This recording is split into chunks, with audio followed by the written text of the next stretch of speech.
Je m'appelle Bernard Kadogo Tondo, je suis le porte-parole de Wazalendo. Ce que vous devez d'abord reconnaître, nous sommes en guerre. L'ennemi est en train de tout faire. Il planifie, il utilise même les enfants d'Ouvira, chercher à atteindre la grande et la jolie ville d'Ouvira. Il utilise la rise. Il a commencé par mettre en confusion les acteurs de la paix à Ouvira. Il a cherché même à infiltrer l'armée régulière et les Wazalendo, cherchant comment il peut s'accaparer de la ville d'Ouvira. Et il y a plusieurs planifications qu'il mène.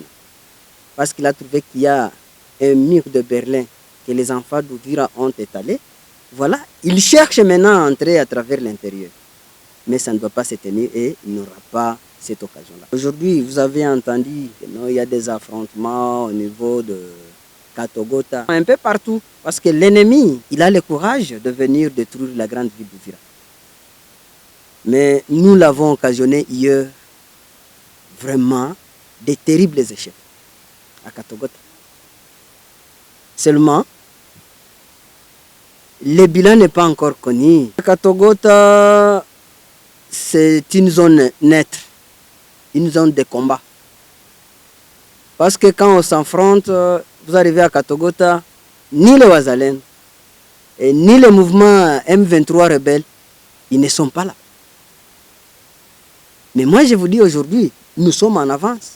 Parce qu'ils étaient déjà dans un village appelé Bondeko. Nous les avons occasionnés hier de terribles échecs et nous les avons renvoyés. Et si nous pouvons décider aujourd'hui, nous, Wazalendo, de ne pas nourrir Kamanyola avec l'eau potable, il ne peut pas en avoir. Pour vous dire qu'une partie de ces contrées-là est sous notre contrôle.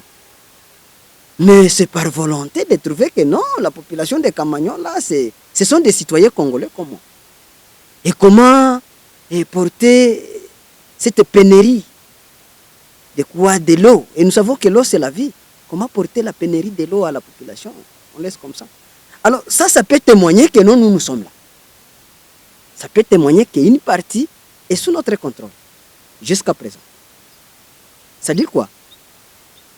Les affrontements que vous êtes en train d'entendre, et ils sont occasionnés par certaines personnes, certains Congolais, qui ont la mauvaise volonté pour ce pays. Comme vous le savez, de Nyabibwe à Ouvira, les autres ont parlé des replis stratégiques. Ok? Et il y en a d'autres volontaires Wazalendo qui sont aux médias chaque jour. Ils font des propagandes. Mais quand on arrive à la ligne de front, ils sont premiers à prendre fuite. Et ils ont occasionné la tombée de plusieurs villages. Notamment, on vous parle de Nyangezi. Nyangezi était sous contrôle de Wazalendo. Qui ont fait tomber Nyangezi? C'est parmi les groupes de Wazalendo qui s'autoproclament en tant que coordination, c'est pas provinciale ou quoi. Ils ont fait tomber Kaziba. Ils ont fait tomber Louinja. Ils ont fait tomber Louis.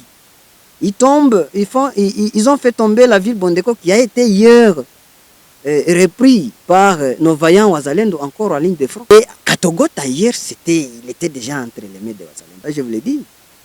À partir de 10h à 12h, c'est les Wazalendo qui contrôlaient Katogota. Parce qu'il y a eu quelqu'un qui avait cette mauvaise volonté et il s'est retiré dans le combat et il est rentré. On ne sait pas qu'est-ce qui lui a poussé de retirer ses militaires en front et il rentre. Voilà que Katogota aujourd'hui reste encore une zone neutre de combat. Une zone où retentissent les armes jusqu'à présent. La population d'Ouvira et la population congolaise en général doivent savoir que nous sommes déterminés avec les vaillants FARDC à combattre l'ennemi jusqu'à tel point qu'on le met dehors de la République démocratique du Congo. Aucun espace de ce pays ne sera pas entre les mains de l'ennemi. Nos frères qui croient qu'avec la rise qu'ils sont en train de pratiquer, qui vont traverser à travers le Wazalendo, apporter du n'importe quoi, chercher à se retrouver avec des miettes, passer à des magasins ici, demander 1000 francs et 10 000 francs pour aller corrompre ceux qui sont à la ligne de front, les donner des ordres qui n'existent pas. Là, on ne peut pas refuser à donner une mise en garde à ces gens-là. Pourquoi? Je vous donne un exemple. Je suis porte-parole aujourd'hui de ces Wazalendo. Vous avez été témoin. Ok? La ville et le territoire d'Ouvira, cette coordination Ouvira, a plus de 14 seigneurs de guerre. Et ceux qui m'ont investi, moi, porte-parole, c'est 11 seigneurs de guerre, 11 généraux seigneurs de guerre de cette entité. Ils m'ont mandaté de parler à leur nom. Nous sommes restés avec combien? 2 qui sont hors de ce que nous sommes en train de faire. 2 à Ouvira, qui sont en dehors de notre coordination. Et les autres en profitent de céder pour semer le chaos. Parce que s'il y avait chaos hier, si l'ennemi allait franchir là-bas, c'est parce qu'il y a des personnes qui ne voient pas. Ils sont voilés à la face, ou bien ils ont quelques agendas que nous, on ne connaît pas, accompagnés d'une coordination venant des Fizi, en train de fuir chaque jour la ligne de front. Nous, on ne doit pas accepter ça. En tant que coordination d'Ouvira, nous tenons à la main, nous rassurons que nous allons booster l'ennemi, les chasser hors de notre territoire.